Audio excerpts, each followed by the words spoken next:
छात्राओं को मेरा नमस्कार। अब हम लोग कॉन्सेप्ट ऑफ फिजिक्स के न्यूमेरिकल डिस्कस करते हैं। ये चीज़ हम आपको ऑलरेडी व्हाट्सएप कर चुके हैं, तो हम लोग इसमें स्टार्ट करते हैं। क्वेश्चन नंबर 6 से स्टार्ट करते हैं। अब क्वेश्चन नंबर 6 में आपको कह रहा है two charges 2 into 10 to the power minus 6 coulomb and 1 into 10 to the power minus 6 coulomb are placed at a separation of 10 centimetre. तो देखें भाई, एक चार्ज ये हो गया और एक चार्ज ये हो गया। ये चार्ज आपको दे रखा है इन्होंने 2 into 10 to the power minus 6 coulomb, और ये चार्ज आपको दे रखा है 1 into 10 to the power minus 6 coulomb, और इनके बीच का डिस्टेंस 10 सेंटीमीटर दे रखा है, मतलब 0.10 मीटर। ठीक है। अब क्वेश्चन आगे क्या कह रहा, where should a third charge be placed such that it experiences no net force due to these charges. कह रहा तीसरा चार्ज कहाँ रखें, ये नहीं कह रहा तीसरा चार्ज है कौन सा, पॉजिटिव या निगेटिव, इस पॉइंट पे ध्यान दें। फिर कह रहा है कि कहाँ रखें जिससे उस पर रिजल्टेंट फोर्स जीरो हो। तो अब मान लीजिए हम सपोज कर लें कि हम क्या कर रहे हैं, यहाँ पे इधर कहीं चार्ज रख दे रहे हैं। तो अगर हमने यहाँ पे थर्ड चार्ज रखा, सपोज करें इस थर्ड चार्ज को हम, ये हमारा Q2 हो गया, थर्ड चार्ज को हमने यहाँ रखा, ये पॉजिटिव है। तो अब ये भी पॉजिटिव, ये भी पॉजिटिव, तो ये दोनों इसको क्या करेंगे, रिपेल करेंगे, यानी दोनों बेसिस पे जो फोर्स लगेगा उनकी डायरेक्शन सेम होगी। जब दो फोर्सेस सेम डायरेक्शन लग रहे हैं तो रिजल्टेंट जीरो हो सकता है, नहीं हो सकता है जीरो। सेम डायरेक्शन में तो रिजल्टेंट जीरो नहीं होगा। अब यही अगर मान लीजिए निगेटिव चार्ज होता तब यही दोनों फोर्सेस इस डायरेक्शन में लगते, ये पॉजिटिव, ये इसको इधर अट्रैक्ट कर रहा है, ये भी पॉजिटिव, ये इसको इधर अट्रैक्ट कर रहा है, यानी दोनों फोर्सेस फिर से सेम डायरेक्शन में आ गए। क्या मतलब हुआ, मतलब हुआ यहाँ पे भी रिजल्टेंट जीरो नहीं होगा। अब हम आते हैं इन दो चार्जेस को जोड़ने वाली लाइन के बीच में कहीं चेक करते हैं। तो मान लेते हैं, सपोज करिए हमने चार्ज को यहाँ पे ये पॉइंट ले लिया और थर्ड चार्ज हमारा यहाँ पे है। अब मान लीजिए हमने इसको पॉजिटिव मान लिया, तो ये क्या करेगा, ये पॉजिटिव तो रिपेल करेगा, FCA इधर लगा, और ऐसे ही ये जो चार्ज है इसको इधर रिपेल करेगा, तो FCB इधर हो गया। तो अब दो फोर्सेस अपोजिट डायरेक्शन में, तो यहाँ पर रिजल्टेंट जीरो पॉसिबल है। अब यहीं पे अगर मान लीजिए माइनस चार्ज होता तब क्या होता, माइनस चार्ज होता तो FCB डायरेक्शन B की ओर होती और FCA की डायरेक्शन A की ओर होती, लेकिन तब भी दोनों अपोजिट आते। इसका मतलब यहाँ पे कोई भी चार्ज हो तो नेट फोर्स जीरो हो सकता है। तो अब आपको क्या करना है, तो अब मान लें आप ये डिस्टेंस इतना जो है x हो गया है, x मीटर सपोज कर लें, तो ये यहां से यहां तक का डिस्टेंस हो जाएगा 0.10 माइनस x मीटर। तो अब FCA अगर हम कैलकुलेट करेंगे तो क्या आएगा, वो 1/4 pi epsilon not K mod Q1 mod Q3 divided bye x square. और इसी तरीके से FCB हम क्या लिखेंगे, 1/4 pi epsilon not K mod of Q2 mod of Q3 divided by 0.10 minus x whole square। अब नेट फोर्स जीरो का मतलब क्या हो गया, ये दोनों फोर्सेस इक्वल होंगे। तो दोनों फोर्सेस जब इक्वल हुए तो अब आप क्या करोगे, ये वैल्यू यहाँ रखेंगे, तो आप देख रहे हैं तो क्या होगा, 1/4 का एप्सिलॉन नॉट K कट जाएगा, Q3 कटेगा, मॉड Q1 मतलब 2 into 10 to the power minus 6 divided by x square, और इधर आपका हो गया ये, यहाँ पे Q3 Q2 बचेगा, तो 1 into 10 to the power minus 6 upon 0.10 minus x whole square. अब इसको आपको सिंप्लीफाई करना होगा, इसे सिंप्लीफाई कर लीजिएगा, x आपके पास। अगर कोई प्रॉब्लम होते हैं तो पूछ लीजिएगा, सिंपल कैलकुलेशन आप कर सकते हैं। ठीक है। अब इसी में देखिए, इसी से रिलेटेड क्वेश्चन नंबर 7 भी है। क्वेश्चन नंबर 7 में कह रहा सेकेंड चार्ज, अगर previous suppose the second charge in the previous problem is -1 into 10 to the power -6। तो क्वेश्चन 6 का क्वेश्चन 7 में इसने क्या कहा है कि अगर आप मान लें यहाँ पे नेगेटिव चार्ज है जो Q2 है, it is -1 into 10 to the power -6 coulomb,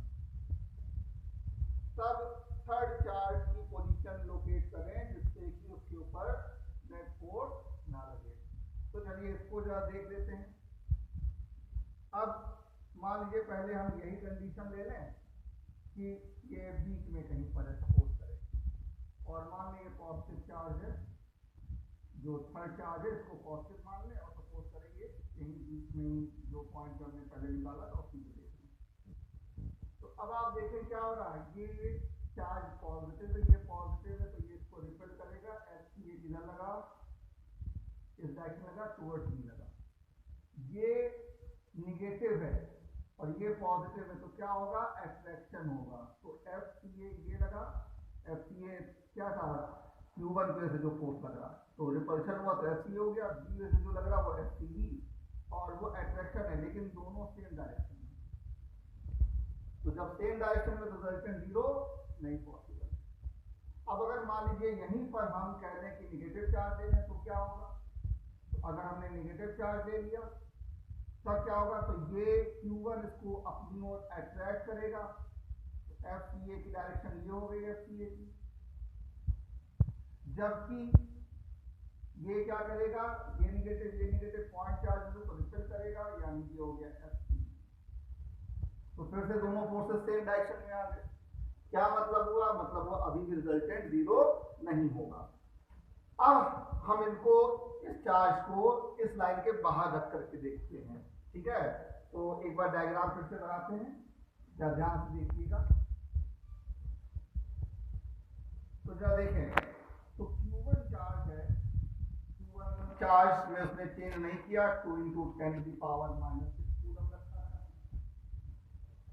Q2 charge -1 कर दिया, उसने कहा कि Q2 जो है अब निगेटिव, ठीक है, डिस्टेंस भी उतना ही रखा, डिस्टेंस में चेंज नहीं किया उन्होंने। अब थर्ड चार्ज, तो हमने भाई क्या देखा, हमने देखा बीच में तो नहीं आया। अब हमारे थर्ड चार्ज इस लाइन पे इधर भी हो सकता है, इधर भी हो सकता है। अब सपोज करिए हमने इधर ले लिया, इस ओर ले लिया, इस पॉइंट पर, तो थर्ड चार्ज मान लीजिए हमने पॉजिटिव ले लिया +Q0, तो ये इसको इधर रिपेल करेगा,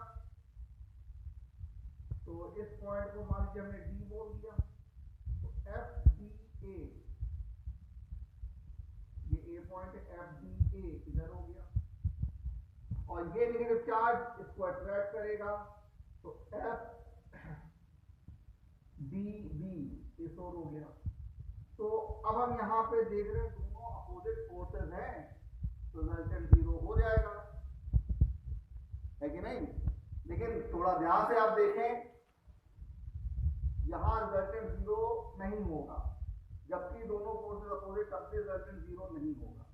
बताइए क्यों, कारण क्या है कि देखिए हमने पढ़ा था F proportional to product of the magnitude of the point charges and inversely proportional to the square of the distance, ये पढ़ा था हमने। तो अब आप देखो इन दोनों में इस चार्ज का मैग्नीट्यूड बड़ा है, और इस पॉइंट से इस पॉइंट का डिस्टेंस B के कंपैरिजन में कम है, तो इसका मैग्नीट्यूड बढ़ा, यानी ये प्रोडक्ट बढ़ेगा, और डिस्टेंस कम है, तो डिस्टेंस के इनवर्स स्क्वायर के इनवर्सली प्रोपोर्शनल, डिस्टेंस कम होने का मतलब क्या हो, फोर्स की वैल्यू बहुत ज्यादा। इसका मतलब FDA जो होगा, अगर हम देखें तो FDB से काफी ज्यादा होगा। FDB से क्यों ज्यादा होगा, क्योंकि B पे जो चार्ज, उसका मैग्नीट्यूड कम है, तो मैग्नीट्यूड कम होने से प्रोडक्ट की वैल्यू कम आएगी। Q2 की प्लेस पे कौन आएगा, यहाँ पे Q3 आएगा। हमने एक फॉर्मूला लिखा था जो हमने स्टार्टिंग में पढ़ा था, यहाँ Q3, क्योंकि Q1 में से Q3 पे देख रहे हैं और Q2 में से Q3 देख रहे हैं। तो जब हम प्रोडक्ट देखेंगे तो अब प्रोडक्ट जो आएगा Q2 Q3 प्रोडक्ट वो पहले से कम आएगा, और डिस्टेंस आप देख रहे हैं ज्यादा है, डिस्टेंस ज्यादा है और इनवर्सली प्रोपोर्शनल आप देख रहे हैं, तो उससे भी क्या हो गया, उसकी वैल्यू कम। तो FDA बहुत बड़ा हो गया as compare to FDB। Opposite है लेकिन जीरो नहीं होगा। जीरो कब होगा, अपोजिट भी हो और मैग्नीट्यूड भी सेम हो। तो मतलब अगर एक का मैग्नीट्यूड ज्यादा है, एक का कम, तो क्या करना चाहिए, इसको बढ़ाएं तो कम करें, तो इस समय दोनों मैग्नीट्यूड बराबर आ जाएंगे। तो ये कैसे होगा, तो इसके लिए हम क्या करेंगे, इसी पॉइंट को दिमाग में रखते हुए ये पॉइंट हम इधर लेंगे। इधर लेने से फायदा क्या हुआ, इधर लेने से फायदा ये हुआ कि मैग्नीट्यूड ज्यादा है, मैग्नीट्यूड ज्यादा से मान सकते हैं कि भाई जो यहाँ पे फोर्स है प्लस ले रहे हैं, अभी हम माइनस से दिखा देंगे बाद में। तो जो फोर्स है अभी आपने देखा था F proportional to mod of, यहाँ पे चलिए कैपिटल Q1 कैपिटल Q2 कर लेते हैं, कोई कंफ्यूजन नहीं। तो यहाँ पे Q1 आएगा और यहाँ पे Q3 आएगा, तो प्रोडक्ट तो बढ़ा, प्रोडक्ट बढ़ने की वजह से फोर्स बढ़ा, लेकिन डिस्टेंस ज्यादा हो जाने की वजह से ये फोर्स कम हो गया। जबकि इस केस में इसका मैग्नीट्यूड इससे कम है तो फोर्स तो कम होगा, ठीक है, इसके से प्रोडक्ट से तो फोर्स कम हुआ, लेकिन डिस्टेंस कम है, तो डिस्टेंस के इनवर्सली, डिस्टेंस के स्क्वायर के इनवर्सली प्रोपोर्शनल, डिस्टेंस कम होने से इसकी वैल्यू क्या हुई, बढ़ गई। तो वही बात है, जिसका मैग्नीट्यूड बड़ा था वो डाउन हुआ, जिसका मैग्नीट्यूड कम था वो ऊपर आया, तो दोनों सेम लेवल पे आ गए, ठीक है। तो इसलिए वो पॉइंट किधर होगा, वो डी पॉइंट इस ओर होगा, इस चीज को ध्यान रखिएगा। हमको ये भी देखना है पूरी बात, ये नहीं सिर्फ कि फोर्स अपोजिट डायरेक्शन में तो बस रिजल्टेंट 0 हो गया, ठीक है। तो अब क्या करना है, अब कुछ नहीं, अब सेम उसी पैटर्न पे आपको क्वेश्चन करना है। ये आपका डिस्टेंस हो गया, क्या कहते हैं 0.10 मीटर, और अब की आप इसको डिस्टेंस को x मान लो, तो अब क्या होगा, ये इसको रिपेल करेगा, FDA इधर हो गया और FDB इधर हो गया। तो FDA, तो यानी यहां पर भी FDA इक्वल टू क्या बनेगा, FDB होगा, नो नेट फोर्स रिजल्टेंट 0। तो अब FDA कितना आया, FDA आया 1/4 पाई एप्सिलॉन नॉट के mod Q1 mod Q3 divided by 0.1 plus x whole square equals to 1/4 pi epsilon naught के mod Q2 mod Q3 multiplied by divide by x square. तो ये cancel हो जाएगा और आपका Q3 कैंसिल हो जाएगा, आप कैलकुलेशन है करके आंसर निकाल लीजिएगा, ठीक है। तो ये आपका क्वेश्चन 6 और ये था आपका, इससे पहले 6 किया था, ये है क्वेश्चन नंबर 7। तो उम्मीद है आपको क्लियर हो गया होगा, जिसको डाउट है पूछ लेगा हमसे, व्हाट्सएप कर देगा अपनी प्रॉब्लम को, ठीक है।